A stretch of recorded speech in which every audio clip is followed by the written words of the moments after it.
Okay, so we're looking at localization of function in the brain, looking at hemispheric lateralization, motor, somatosensory, visual, auditory and language centres and Broca's and Wernicke's area. It's on page 39 of your textbook.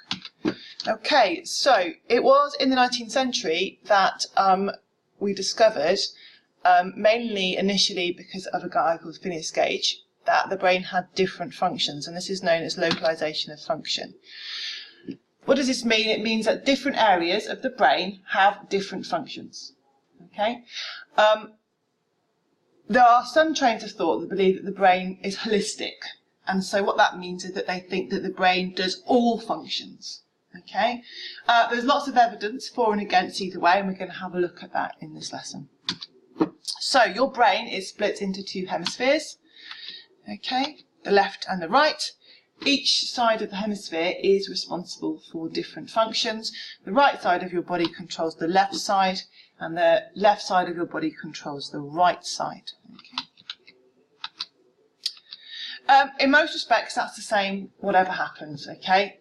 However, language only exists on the left hemisphere. Okay, that exists in your Broca's area, okay, which is responsible for speech production, and your Wernicke's area, which is in your temporal lobe, which is responsible for language comprehension, so that's understanding language. Okay. Right. Damage to either parts of these area, results in what we call aphasia, which is the inability to understand or say speech. So Broca first discovered it when he was studying a gentleman who could only say the word tan. So your brain is split into three sections. You don't really have to know this bit, but I'm going to tell you anyway, just because it's interesting.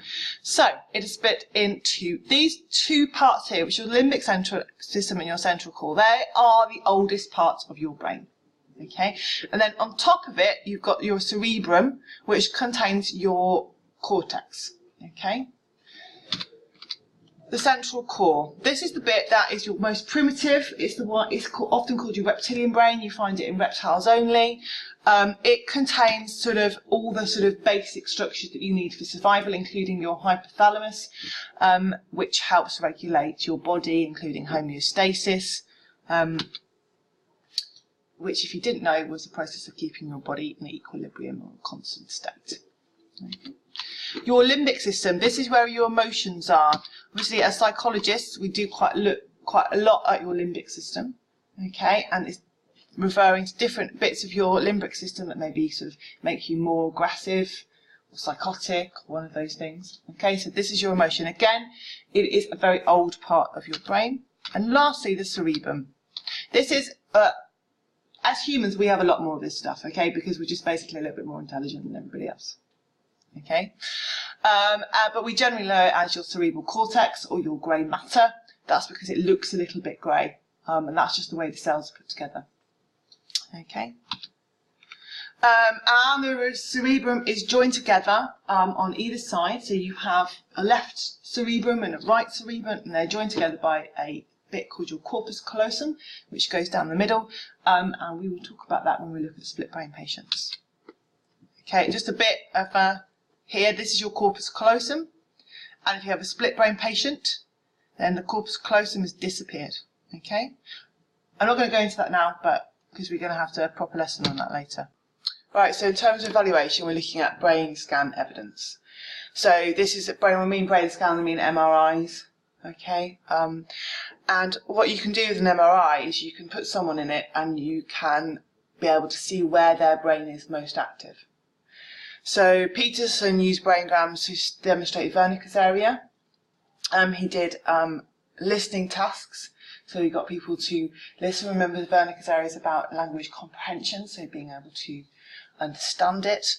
And Broca's area was a reading task, so this is pronunciation. Right, and being able to verbally say words. And what he found was that, true to what Wernicke and Broca thought, that the areas of the brain highlighted became most active during those particular tasks. So this provides us with that evidence for localization of brain function. Okay, there are lots and lots of different more methods that have been used. So, for example, also Tolving did the same for episodic and semantic memory. Okay, so he used brain scans, MRI scans.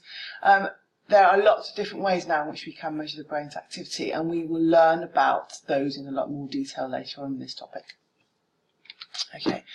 Obviously, there's also neurosurgical evidence. This comes from cases where people have had to have some sort of neurosurgery, basically lobotomies and leucotomies. So lobotomies removing bits of brain tissue, okay, and leucotomies, which is connecting and severing certain parts. One of the most extreme cases is that of OCD. So what they did was they removed part of the gyrus, which is a part in your frontal lobe, and to see if that then had an effect on the symptoms of people who had OCD. Remember, OCD is one where you're constantly wanting to repeat yourself. You've got no logical thought, really. So they're trying to sort of remove that sort of illogical thought, really, by doing it.